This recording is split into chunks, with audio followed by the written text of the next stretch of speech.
Hi, this is Emily of Beauties and Headcanons. Thanks for listening to the following broadcast on Public House Media. Hey, this is Jerry Strauss, host of Hollywood Happy Plays here on Public House Media. Thank you for listening to the following broadcast on Public House Media. And once you're done with this episode, I hope you'll come check out my show, Hollywood Happy Plays, where we talk with and about all of your favorite names from the worlds of TV, movies, music, whatever entertains you.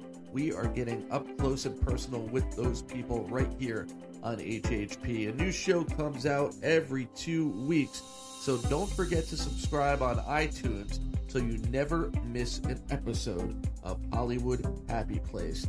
Thank you again for checking out the following broadcast on Public House Media. Throughout history, the course of sports has been shaped by one thing: the fans. From the moments you never dreamed of, Bobby Wilkins has saved the USA's life in this World Cup. Hall, the runner, loose ball, it's good. Gonzaga, the flipper still fits. To the moments that still give you nightmares. Behind the bag, it gets through Buckner. Here comes Knight, and the Mets win it. He's in. Patriots win the Super Bowl. Brady has his fifth. through the good and the bad, fans have helped change the games we watch and the players we love. They may not be the most logical people. You are a factory of sadness. I'll see you Sunday. But they know their teams better than anybody. They'll blow in the ninth. You may not always see them, but you know where to find them.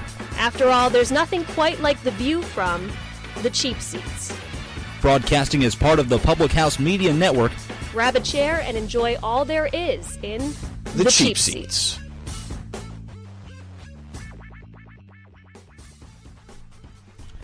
And a happy Friday to you all. Matt Coyne here, along with Jake Holmes. Welcome to the Cheap Seats. We have an exciting morning, I guess, for some people. Other people, it's not too exciting. Jake, how you doing this morning?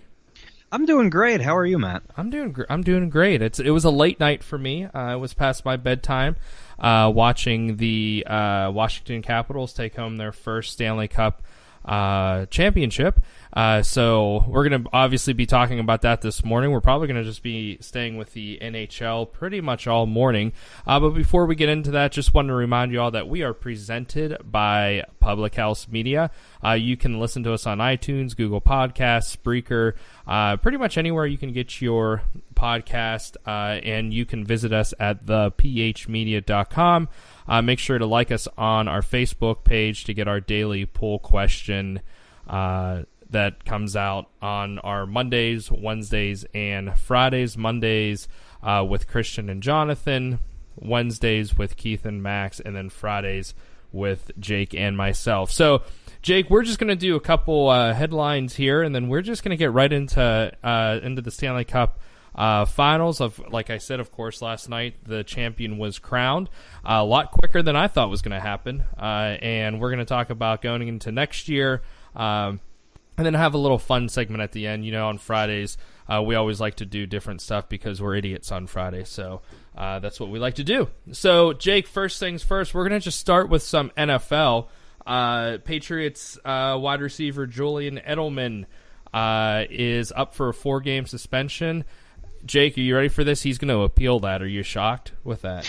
Oh, absolutely not. Not shocked at all. Why wouldn't he? He might have it reduced to a few games, but I just, it's the Patriots are just so funny because it seems like every year they have some kind of hurdle, and somehow, some way they just get over it. Yeah. It's like, whether it be Gronk's injuries, even like this Brady Belichick, head bumping right now.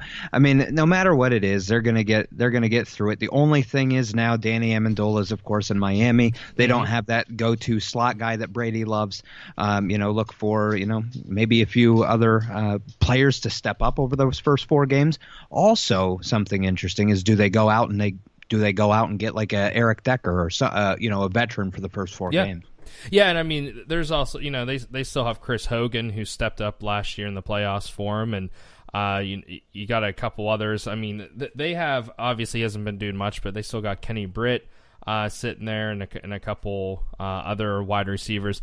If I'm a Patriots fan, I'm not worried about this at all. It's like you said, every year there's something. Julian Edelman, I was shocked though. I really was. There's some players that come out, that they get PED violation, and I'm like, I kind of saw that one coming. But Julian Edelman, I was actually surprised by that one. No, you're right, because the only thing that I can think of is maybe he took something wrong, because of course he had the season-ending injury last year. Maybe he took something that he wasn't supposed to when during rehab. I mean, I agree. Like when I heard it was Julian Edelman, I was like, what? It's really bizarre. Well, I know other players have done that too, to speed up the process, or to something that they take just naturally to help heal or whatever that is. So again, like you said, I'm sure it's going to be taken down to probably 2 games. I believe this is it has to be his first offense because it's only 4 games. So but yeah, I mean, it's it'll be I like to say it'll be interesting to watch what the Patriots do with this, but I don't think they'll do anything. I think that Tom Brady will be like, it's cool, just send somebody out there, I'll throw the ball to him. Just like normal. Give me someone from like Boston University or something. Yes, yeah. Not even Boston College, the actual Boston University. Yeah, exactly. He'll find him in the slot, but he'll be fine. yeah, no worries. They'll still, like I said a couple weeks ago, they're still going to go 14-2, and they're probably going to be in the Super Bowl. So nothing to worry about if you're a Patriot fan. But speaking of bizarre, you following this Brian Colangelo story with the general manager of the Philadelphia 76ers with the burner accounts when he was calling out current players and all that. So apparently it's his wife. It's a very bizarre story. Some things aren't adding up, Matt. Yeah, obviously, he stepped down on Wednesday, I believe it was, and that's an interesting story. It's just so weird because they're blaming it on him, but it sounds like it's his wife. But it sounds, at one point his wife is saying something. So I don't know. It's interesting to this whole thing. It seems like a lot of different stories coming out at different times. Yeah, and it's really intriguing at this point in time, too, because, I mean, of course, the Sixers, after years of failure and years of top 5 draft picks, they have a really nice team. Trust the process. The process is just about completed. They're in the mix for LeBron James, possibly in the offseason. They're just one step away from being, a legit championship contender. And, I mean, this is interesting to see what they do, going forward. Barry Brown apparently is taking over, basketball operations, their head coach. So not quite sure of his experience with that, but it's still going to be really interesting moving forward. Yeah. So obviously there's something going on. Jake and I are going to be talking about hockey this morning with you all, but obviously the NBA Finals has kind of been, I don't know a nice way to put this, Jake. It's been painful to watch. Not because either I'm a fan of either. I mean, it's just been painful. You saw, J.R. Smith just. I mean, I think he was. I don't know if he thought he was back at the playground and he had to clear it from the 3-point line in Game 1. And then you just saw Golden State come out and destroy Cleveland in Game 2. Then Golden State took Game 3, 110-102.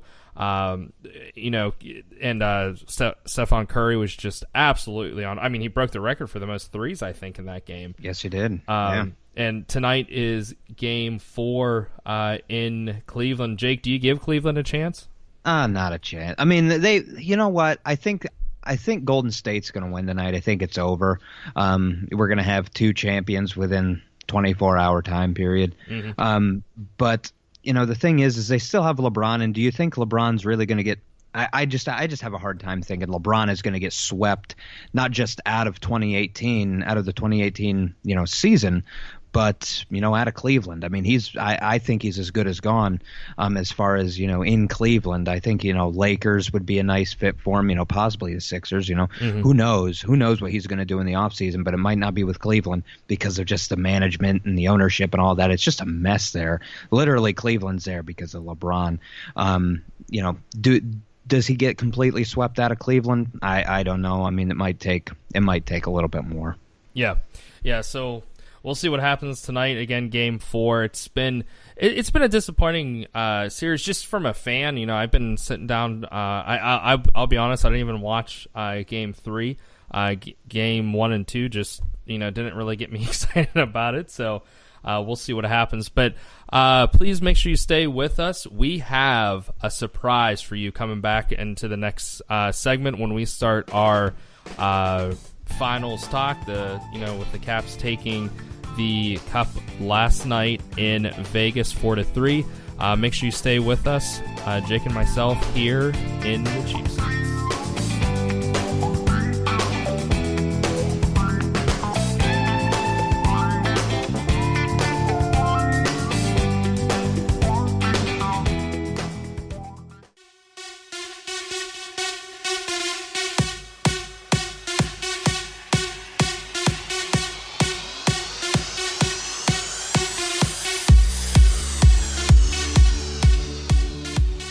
All right, welcome back to the Cheap Seats. Matt Coyne alongside Jake Holmes, and we have a special guest right now.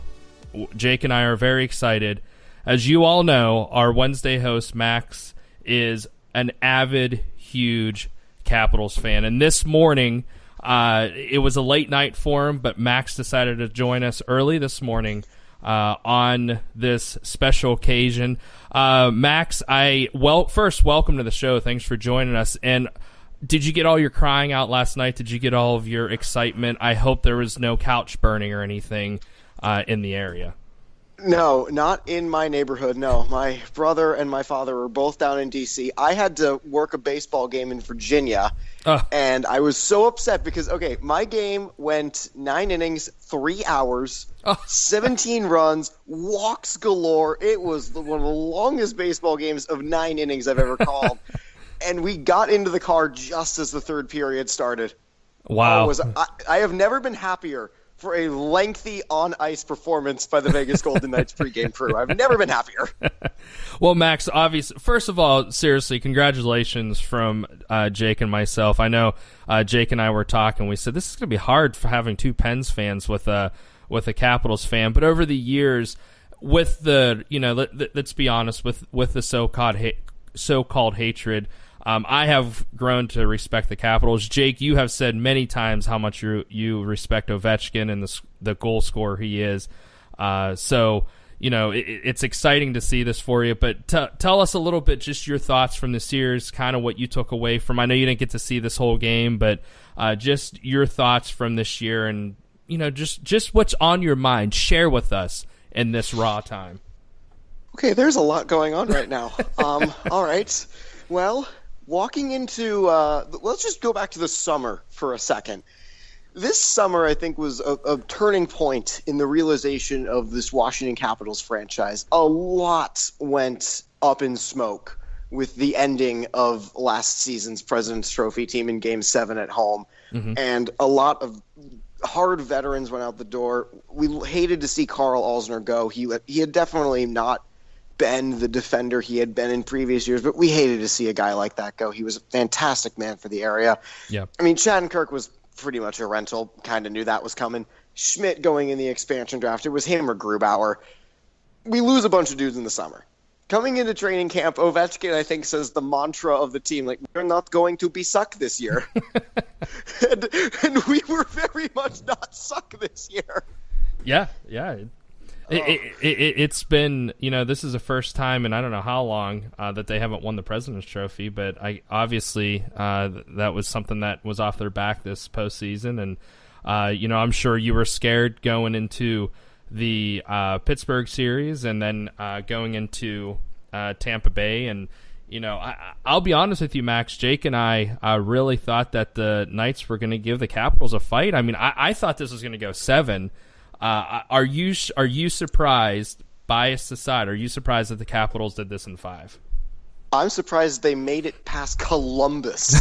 Everything else afterward was gravy on top of mashed potatoes. I am eating good tonight. I'm floored the Knights were done in 5. I mean, every game was relatively close except maybe Game 4, but I'm shocked. Yeah, I am too. Jake, do you have any questions for Max or any input yourself?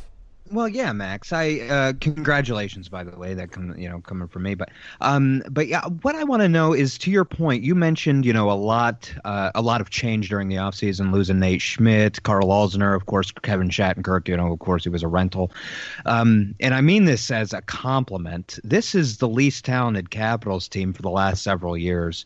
What was so different about this team, and how did they, kind of get over that hurdle? I think a lot of it changed with Game 6 against Pittsburgh. Like, they couldn't rely on their talent to beat them in Pittsburgh, especially with Wilson suspended, with Backstrom injured. They could not rely on talent alone. They had to fall back on a system. And for as much flack as Barry Trotz has taken as a head coach of this team, and I've given him a fair share of flack, he has a defensive system in mind to shut down teams like Pittsburgh, teams like Tampa, teams like Vegas. They bought in. Everyone bought in, from the rookies that were plugged into the lineup, from the veterans that have been preaching this for years, from people who have just flat out said, that's not 100% for me. They bought in 100%. They won that game. And from the second Kuznetsov's goal crossed the line, I was thinking, all right, plan the parade. They've got this. Plan the parade now. Let's do it. No, man, that's awesome. And what I wanted to following up, you mentioned that defensive structure. It's a 2-3 neutral zone, left wing lock, really preventing the stretch pass. Teams bought into that. How did especially the forwards, preventing that stretch pass, one being Tom Wilson. How do you think that they really, kind of like, sold it? How did they bait into really good defensemen, in Pittsburgh, Tampa Bay, even so with Vegas? How did they really bait that? It's as much a mystery to me as it is to some, but the only thing I can really think of about how they just kept being so successful is that they weren't the steady 1-3-1 that like the Senators were last year when they made it to the conference finals and lost. They were fluid. Like, they were fluid enough to change on the fly. They were fluid enough to see how things were developing. They were fluid enough to try a forecheck with one. They were fluid enough to drop back with an extra. They were fluid enough to have a defender move up and pull it a little bit extra pressure. Their gap control on penalty kills alone was fantastic. Vegas didn't have room to shoot on the power play. Mm-hmm. It was, I've waited my whole life for this, man. I understand I'm young, but I was there in 98 as a 1-year-old. My mom dragged me to Game 4 when Detroit hoisted the cup. And here I am 20 years later. Well, man, that's awesome. Yeah, I'm excited for you, and I know I have a few Capitals fans, and it's funny, as painful as it is to watch the Penguins go down to the Capitals. It's cool to see stories like this because being a Pirates fan, you're used to this. You're used to 20 years of just terribleness, and to see this happen, and this wasn't just Capitals being 20 years of terrible. This is the last decade of the Capitals always having a solid team, always getting to the playoffs, always getting to that second round, but never being able to get past it. So to see them make it past the hump of the second, or past the second round and keep going, it's cool to see. Congratulations to Ovechkin, who took home the Conn Smythe. Max, congratulations to you and to all of your DC friends. You go and celebrate this weekend and have a good time. Hey, I got another question for you guys. Yeah. Capitals center Jay Beagle. He's the first ever person to win an ECHL Kelly Cup, an AHL Calder Cup, and now an NHL Stanley Cup. He's the first and only member of a club that has no name yet. Interesting. Yeah, that's a good point. I heard that on the broadcast. I was really that's awesome stuff. That's a really impressive stat. Yeah, it really is. That club is going to have to have a name soon. Yeah. The Beagle Club. Yeah. May as well be. Well, Max, thanks again for joining us. Go and enjoy this weekend, and we'll I guess we'll hear you back here on Wednesday. I'm sure you'll have a lot more to say about it. Oh, I'm sure, and I'm hoping the parade comes soon. Yes. Congratulations, buddy. Yeah, congratulations, man. You have a good day. Thanks, guys. Right. Hey, let's have a fun offseason. Get ready for the draft. Absolutely. That's what we're talking about next. All right, thanks again, Max. Thank you so much, guys. All right, there goes Max Wolpoff, our one of our Wednesday hosts, along with Keith. Stay with us when we come back. Jake and I are going to go into the offseason. It's never too early to do some predictions, so stay with us here in the Cheap Seats.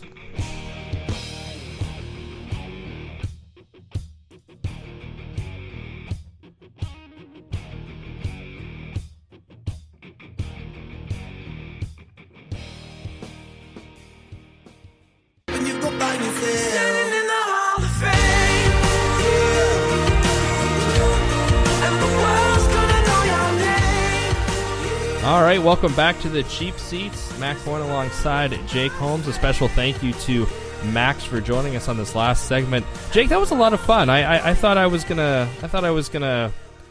start crying, but that was a lot of fun. It's always good, no matter how much you dislike a team, to see a fan just generally excited that their team won. I don't know about you, but that's how I feel. No, I agree, and I mean, you and I were there. Not to this point. I don't want to compare a playoff berth to to a championships, but I mean, 20 years of losing. We're both big Pirate fans. Yeah. 20 years of losing in 2013. I'm telling you, I cried for days when the Pirates. I mean, it was my entire life. Yeah. I mean, 2013. I was born in '94, so I mean, it was literally my entire life that I never saw the Pirates do anything. Yeah, I loved them. Yeah, and I'm sorry, nice. go ahead. Yeah, no, yeah, you're good. Man. Yeah, I it's agree. just it's nice to see that happiness. Yeah, and I mean, I was born in '85, so I got to see them in the in the '90s and stuff. But you're right; there's no comparison winning a championship, but to have that after so many years, and I think it's even tougher for Capitals fans because we're paralleling it to what we know in Pittsburgh. But they were just terrible. They never had a winning season, so it wasn't like, oh no, it was heartbreak. Like the Capitals fans have been dealing with this heartbreak in the playoffs for years now. So I'm sure it's just such a nice feeling for them, and so I really do mean it when I say congratulations. And oh my gosh, I still can't watch Ovechkin though holding up the Stanley Cup. I'll be honest with you, but for the fans, I'm excited for. So Jake, let's get your take on it. You're obviously the hockey guru here on our Friday show. Just take us through a little bit what you saw in last night's game. I'll be honest with you, that second period was so fun to watch. I thought that was the best period of hockey in this series, in my opinion. But what say you? What did you take away from Game 5? And I agree. That second period was so entertaining. That it was just captivating. It was really, I'll tell you, I like defensive hockey. I love defensive hockey, and that's why I appreciate what the Capitals did in their run to this Stanley Cup championship. But the puck movement was so crisp and so clean. Like the goalies had no chance on any of the 5 goals in that second period. It was unbelievable. It was fantastic. It was awesome hockey. Defensemen were activated.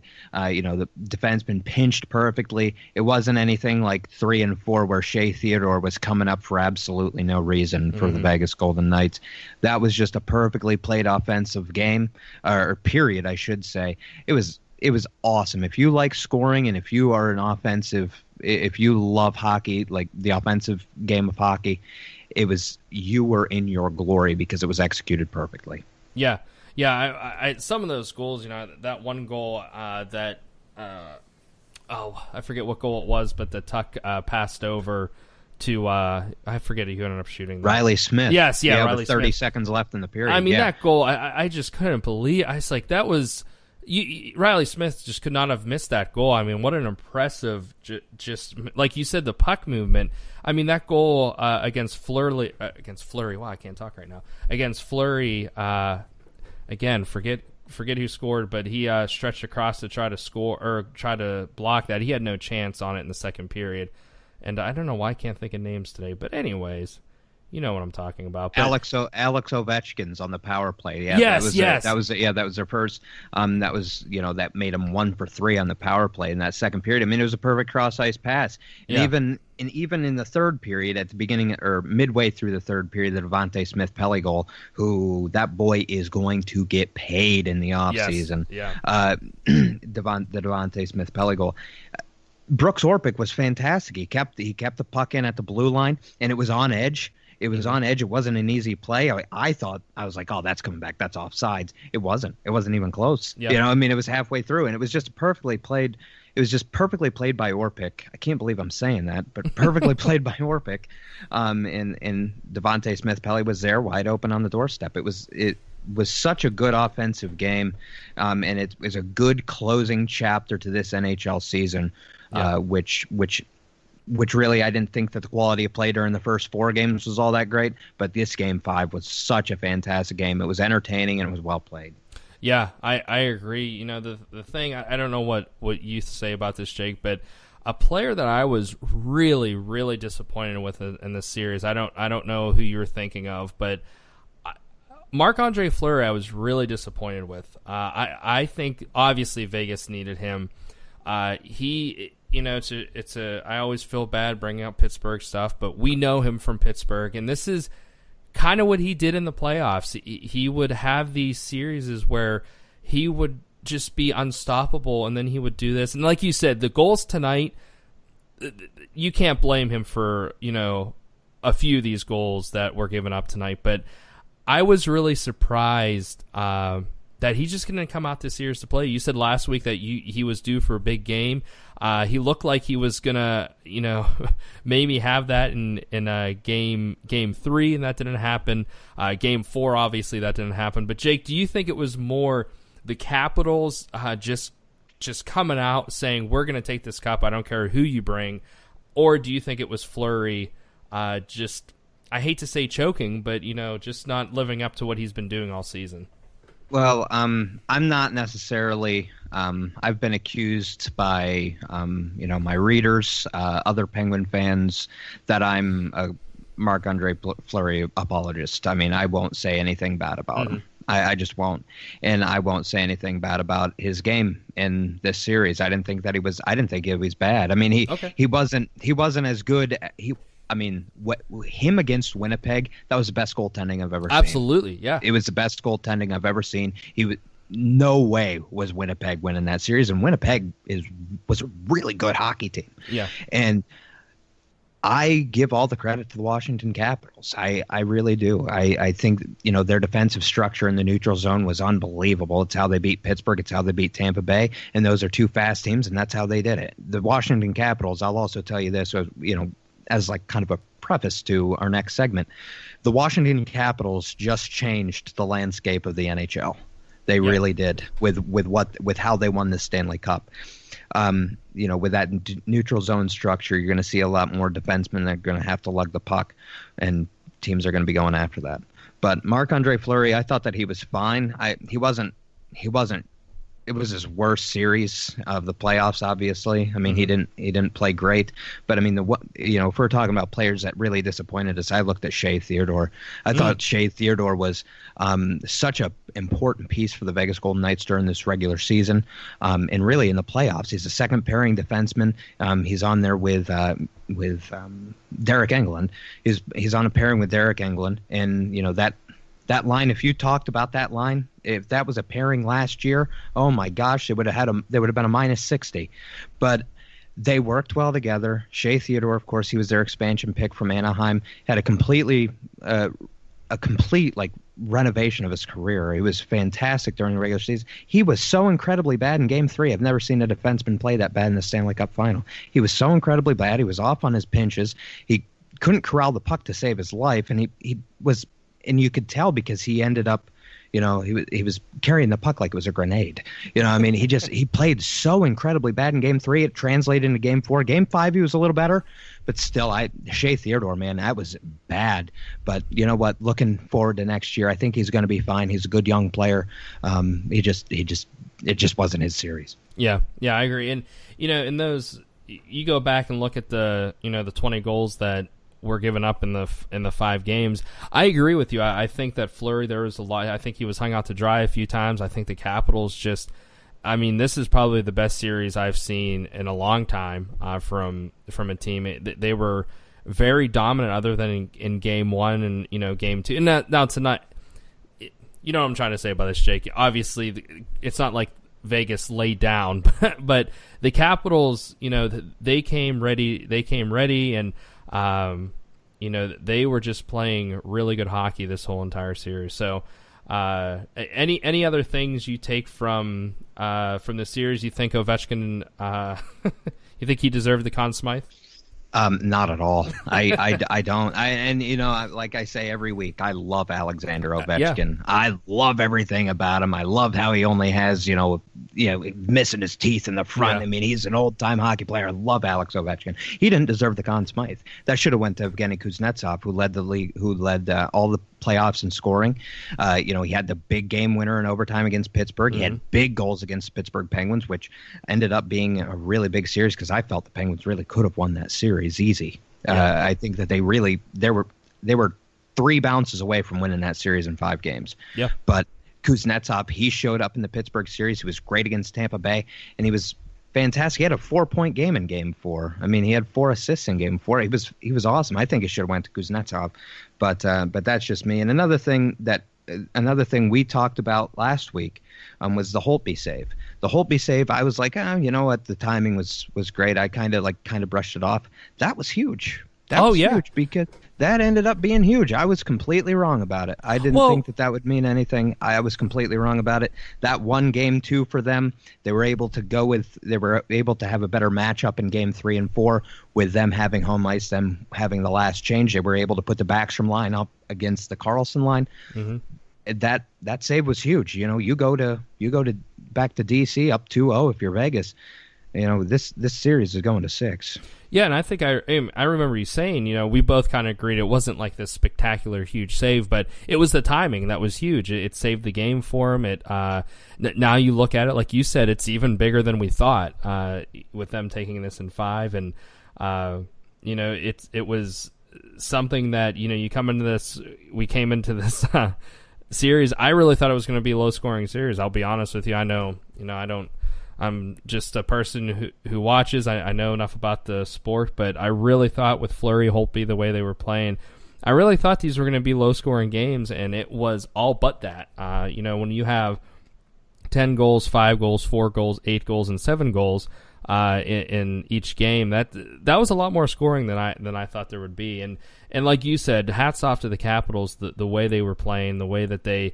Tonight when they went down, I thought, okay, this is going 6, and they didn't go anywhere. So, yeah, I thought that it was appropriate that they finished it off. How many times this playoffs? I don't have the stat in front of me, but how many times were they down going into the third period and they came back and won in regulation? Yeah, so many times. They did it 3 times against the Penguins. I mean, they did it 3 times against the Penguins. They did not lay down.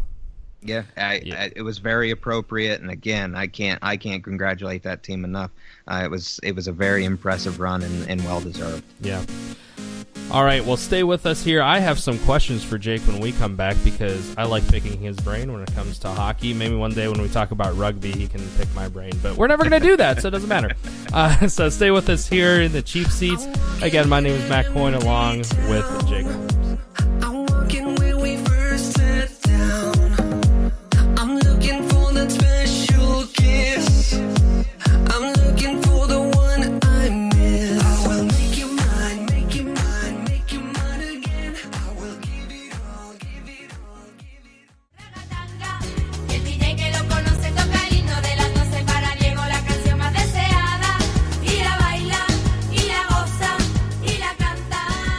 All right, welcome back to the Cheap Seats. I'm your host, Matt Coyne, along with Jake Holmes, my co-host. And just real quick, wanted to remind you again, make sure you follow us on Facebook at the Cheap Seats, where you can find our poll question from today's show from Jake and myself.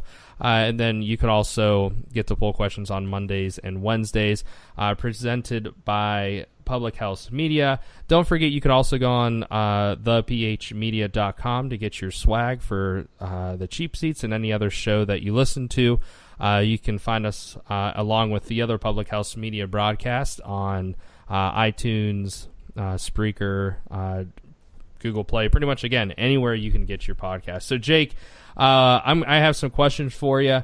I'm just going to fire away here a few. Every year, there's always those players that we think are going to be heading some places. So I'm going to give you a couple of names. I want you to tell me you think they're going to stay or they're going to go, and where you think there's a chance that they could be heading off to. So the first one is kind of a big name that a lot of people are talking about, Blake Wheeler, Winnipeg Jets. You see him staying? You see him going anywhere? What's your input with him?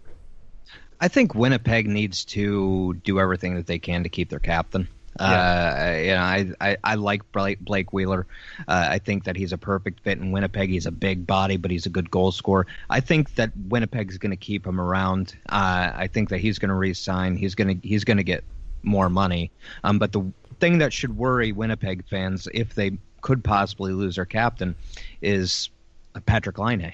I mean, he's the next Alexander Ovechkin. They play the same exact position, different role, but they're still the same position. They're both on the right wing. Do they want to, work elsewhere? They might need a little bit of help down the middle with, depth at the center position. But I look for Blake Wheeler to stay in Winnipeg, and I think that it would be probably the best move for the Jets. Okay. All right. So another player that's been tossed around, James Van Riemsdyk from Toronto. A lot of talk him going someplace else. What do you think about that? It seems like Maple fans aren't a big fan of him. So you think he's going to end up staying in Toronto or heading off somewhere? Yeah, well, first things first is Toronto fans really aren't a fan of anybody. Maple Leaf fans, they don't really care for anybody on that team except for they kind of turned heel on Austin Matthews now. But JVR, I think that he could go to a team that needs some help on the wing as far as depth. He's no longer a second liner. He's probably going to be playing third or fourth line minutes. I look at Philadelphia possibly for a suitor for him. They're familiar with the way he plays. Mm-hmm. I look at Philadelphia. They got a little bit of room that they can pay an older veteran. The $4 or $5 million that they need. They may have to clear up a little bit of space, but I look for Philadelphia maybe. But I think JVR stays in the East. That's where he's most comfortable. Great. All right. So a goalie that's been also in the news, Sergei Bobrovsky. I can never say. I have so much trouble saying names sometimes, but his especially because the Bobro. But anyways, do you see him staying in Columbus? Do you see him heading somewhere else? I mean, am I wrong in thinking he's really one of the only goalies I think in this offseason that has a potential chance of moving? I'll tell you, there's him. He's the big one, I think. But there's a few other. I mean, Philip Grubauer, he's back up for the Washington Capitals. Does he want to go somewhere, and who does he want to be the guy?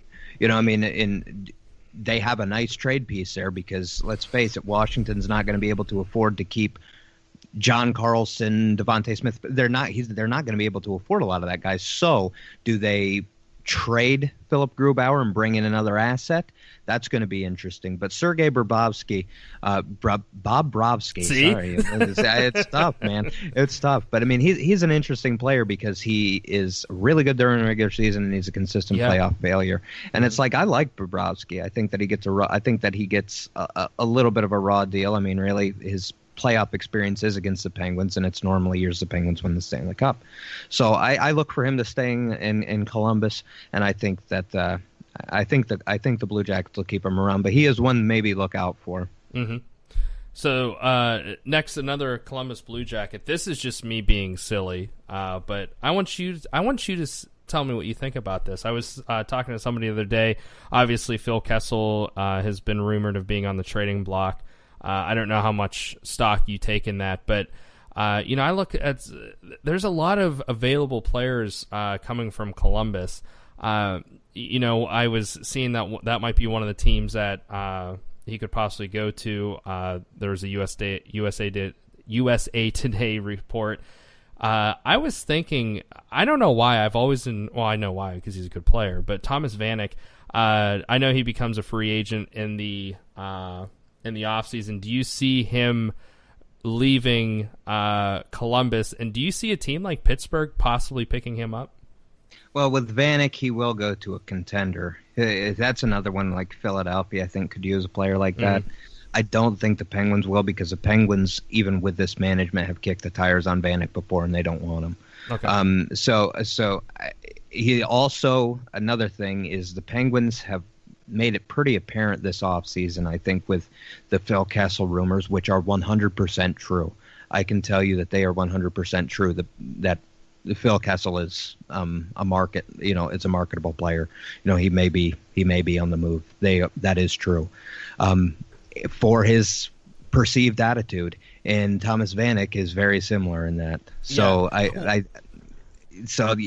that's where I come in, and with Phil Kessel, talking about Phil, I from people that I know that have sources, my sources with sources, it's a non-playoff East team that has actually put a trade package together, and the Penguins like it. So, that was released by Pittsburgh Hockey Now last week, this week. Really, I look at three teams with that. Montreal is one of them. Montreal is one of them, possibly the Ottawa Senators. I don't think a team like Buffalo will do that. I think they're in a complete rebuild. I don't think they're looking to build on the fly. But Thomas Vanek, he'll go to a contender, and he will leave Columbus. I don't think it'll be Pittsburgh, though. Yeah. All right. One other player I have, and then I'm sure you have a couple too. This one, I just think it's silly, but I was reading a couple of reports the other day. With John Tavares, there's no way he's leaving. There's no way he's leaving, right? But they're New York, but they're saying that there's a chance that this could happen. I don't know, Jake. Do you see that happening? But I just wanted to see what your input was on that. I don't see how he can leave New York. I could see it because they just completely revamped ownership and their coaching staff just this week. So maybe they're looking to completely rebuild. If I was them, I would not get rid of Tavares save my life. If my life depended on it, I would not get rid of John Tavares. But I think that an interesting suitor there would be the Chicago Blackhawks. They're going to have the money to be able to afford him. They have a high draft pick also this year, which is something that they don't normally have. They have the pieces there to win now. Add John Tavares to a second line center role, and that's a really, really dangerous team down the middle. Yeah. They don't have the Hossa contract to worry about anymore. He retired. Right there's $8 million freed up. They have the cap space to do it. Chicago could be interesting. Yeah. Are there any other players that you think will be on the move, players to be looking for this offseason to, either be changing teams or even like a trade watch?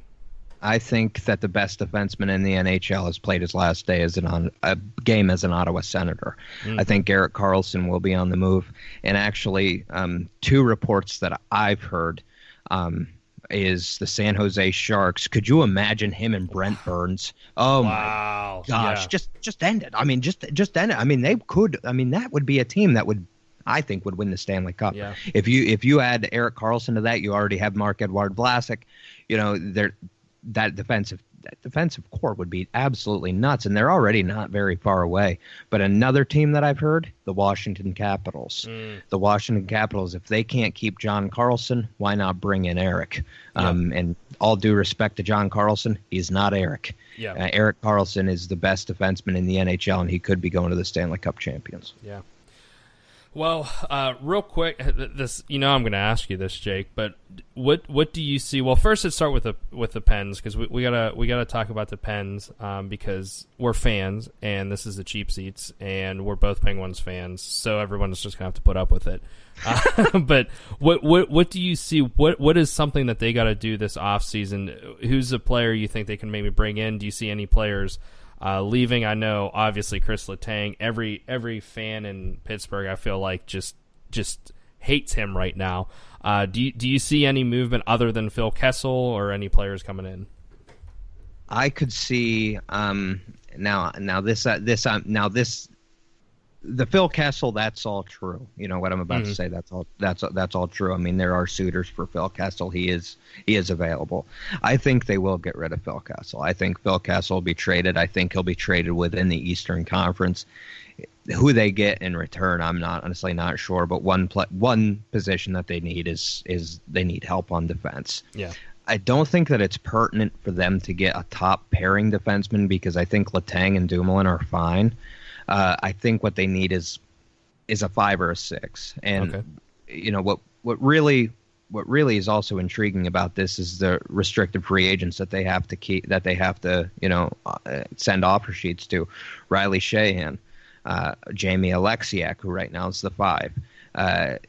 Brian Rust is one. Brian Rust is staying. There's no other. He's going to be in Pittsburgh. He's going to live and die in Pittsburgh, in my opinion. I love Rust. But he's fantastic, Mr. Game 7. But I think they keep 3 of their RFAs, Sheahan, Alexiak, and Rust. But then I think they let Simone and possibly Kuhnhackl go. Mm-hmm. That's what I would do if I was Jimmy Rutherford. But I think that really the biggest thing that they need is, without a doubt, they need more depth on the blue line.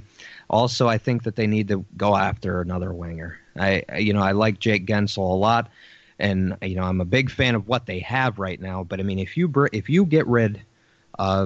trade Phil Kessel, Daniel Sprong is going to come in and replace Phil Kessel. They're the same player, but Daniel Sprong doesn't play an ounce of defense. He was scratched in the AHL for not being good enough on defense.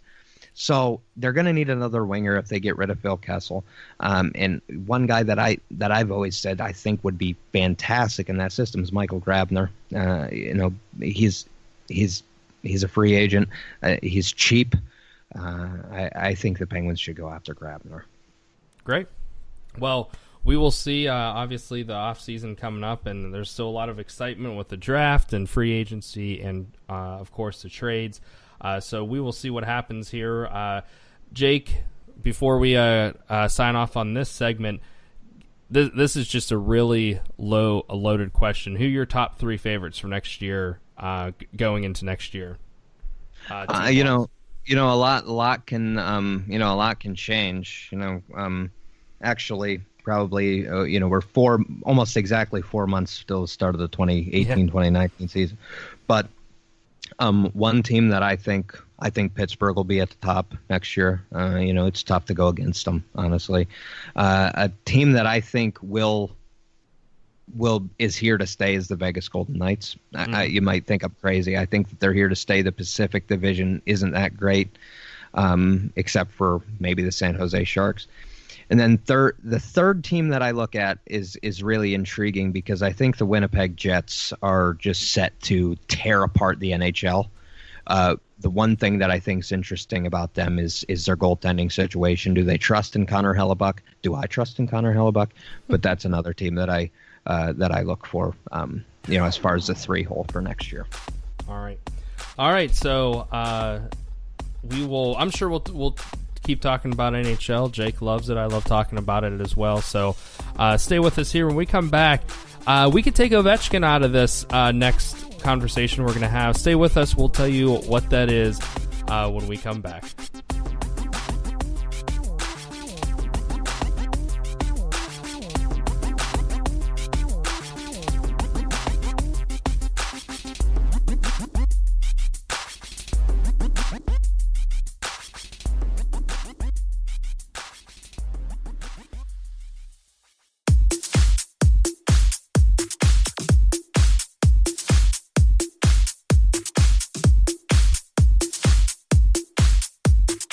All right, welcome back to the Cheap Seats. Matt Coyne alongside Jake Holmes. And Jake, we're going to have, we always do here on Friday shows, try to switch it up a little bit. We were talking off air that we can take Ovechkin out of this talk of the best players in sports to never have won a championship. What we mean, obviously, by this is, again, Ovechkin's out of this because he just won a Stanley Cup last night. But we were talking about some of the best players to never win a Stanley Cup. I always like that every year Fox Sports always does the Barkley Awards to kind of they update that, and I always like watching that to see if they update. So I mean, obviously Charles Barkley is one. Jake, I know you were talking about him. Dan Marino is one that I said. Who's a couple that kind of stick out to you who either active or not active who have never won a championship? Well, I think, in my opinion, the big three, that were pretty glaringly obvious, I guess. Dan Marino, of course, Charles Barkley, and Alex Ovechkin before last night. Congratulations again to the Washington Capitals and all their fans on winning the Stanley Cup. But yeah, I mean, that was really the big three. But yeah, I mean, baseball, I don't think of him in this light. I think of him as maybe the best hitter of all time is Ted Williams. Yeah. Ted Williams never won a championship. That's one. But yeah, I mean, there's actually quite a bit to choose from. I don't know. What do you think of the whole thing? Has Ken Griffey Jr. ever won a World Series? That's one that I was looking at. Ken Griffey Jr. Ken Griffey Jr. never won a World Series. Because I was thinking Ichiro as well. I know has not. And with them both being with Seattle, I was like, wait, I don't think they have. But I mean, Ken Griffey Jr. was a big one. Ted Williams. I mean, in basketball, you got Chris Paul, who has not won. Who's not won one either. But there's a lot, and it's surprising to me too. I know people in football put Phillip Rivers. I can't really put him in that conversation. I mean, it's not that I'm against Phillip Rivers. I don't think, you're talking about in football, Dan Marino or Phillip Rivers. I mean, it's not really a conversation in my opinion. John Stockton and Karl Malone, Karl Malone. I always think that's crazy that they never won one together. But yeah, there's just a couple that I was looking through, seeing, just very surprised that they never have won a championship. I know a lot of people put in coaches in college football and college basketball. I think that's hard to to do that. But in my opinion, Jake, I think in baseball you got Ted Williams, Ken Griffey Jr.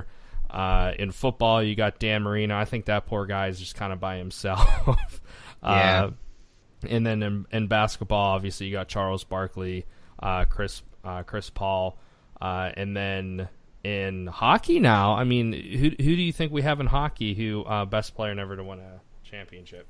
Boy, I'll tell you, you feel for a few of these guys. One guy that I really feel for is Peter Stastny. He longtime Quebec Nordique. They moved to Colorado. He moved to Colorado. He didn't move to Colorado. He ended up going elsewhere. They won the Stanley Cup. The Colorado Avalanche won the Stanley Cup quick after leaving from Quebec. He left New Jersey. New Jersey won the Cup quickly afterwards. It's just Peter Stastny's one. And really, as far as current players, I think current player right now, Henrik Lundqvist. And Henrik Lundqvist has never won one. Henrik Lundqvist from 2005 to 2015 was that era, that decade. I think that he was one of the best goaltenders of all time. He was so good, and they had good teams. They just couldn't finish. They couldn't win the Stanley Cup. And as far as like with him, I think that it's a little bit tough because goaltenders really became relevant in the NHL, post 1990. It hasn't been a long time that you consider like goaltenders to be, these awesome players, because, in the 80s teams were winning games, 10-9, this 4-3 nonsense is actually pretty recent, at least within the last 30 years. So yeah, I mean, Henrik Lundqvist right now in the NHL, that's one. But Peter Stastny's another, that I always felt bad for because he just missed it twice. Yeah. Yeah. Another, player while you were talking, it hit me and I actually wanted to look it up to make sure I was telling the truth. Patrick Ewing never won a championship, Jake. Yeah. Which is interesting. Which I mean, I'm not. I don't know. This is before your time, but 1985. It's always that famous. That it was the draft was rigged that year. Jim Kelly has never won one. I forgot about him. It's people say Barry Sanders. He only played 10 years. I mean, it was with the Lions. I can't. That's. I'm not down, putting Barry Sanders down, but he really had no chance in 10 years, who I still say I really wish he didn't retire so young. But Yeah, I mean, there's a lot of players. You have this conversation.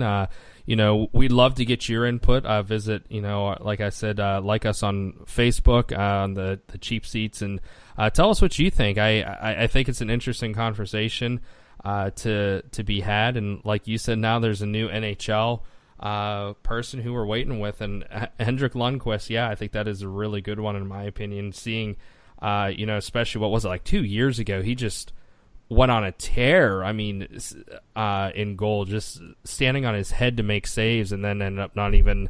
I still remember it was Lundqvist who.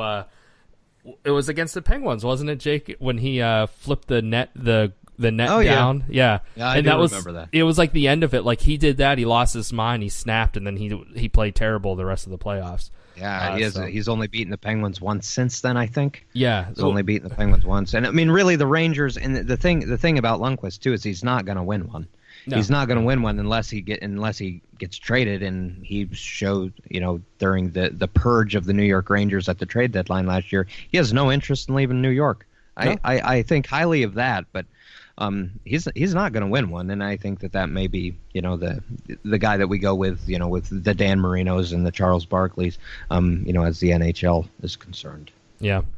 Yeah, well, it was a fun show today talking about the Stanley Cup. Again, congratulations to Max. Max, thanks for joining us today. We had a great time talking to you and talked about hockey the whole entire time. I know Jake enjoyed that. I did it myself. So, Jake, we'll have to find some other stuff to talk about here. I mean, there's a season coming up here soon in football, so I think we'll have a lot to talk about with that. We can continue to commiserate about the Pirates, who are now playing 500 baseball, Jake. 500. Mediocrity at its finest. I don't even want to get into it. We don't have enough time. It angers me. The anger monkeys just come out in me whenever I talk about the Pittsburgh Pirates, because I don't understand, nor will I ever understand. No matter how... Okay, I got to stop, Jake. Look what I'm doing. Look what I'm doing, Jake. Anyways, thank you for joining us this morning. Jake, you have any closing thoughts for us? No, I mean, it was an awesome NHL season. Congratulations to the Washington Capitals. I think that they're going to really restructure a lot of the NHL next year. It's going to be interesting. I mean, it's the most entertaining offseason in sports, the NHL, because it's only 4 months. Mm-hmm. So yeah, we'll just be on the lookout. And I'm sure you and I will be talking about it more on Fridays. Absolutely, yeah. So make sure you join us again on Monday with Christian and Jonathan, which I'm sure they will have a lot of basketball talk, maybe even a new NBA champion crowned by then. Next Wednesday with Keith and Max, where I'm sure you'll hear a lot from Max about the newly crowned Stanley Cup champions. And then join us again here next week, next Friday with Jake and myself. Jake, you have a fantastic weekend. Thank you for all that you do with putting up with me here. Thank you all for listening. You have a great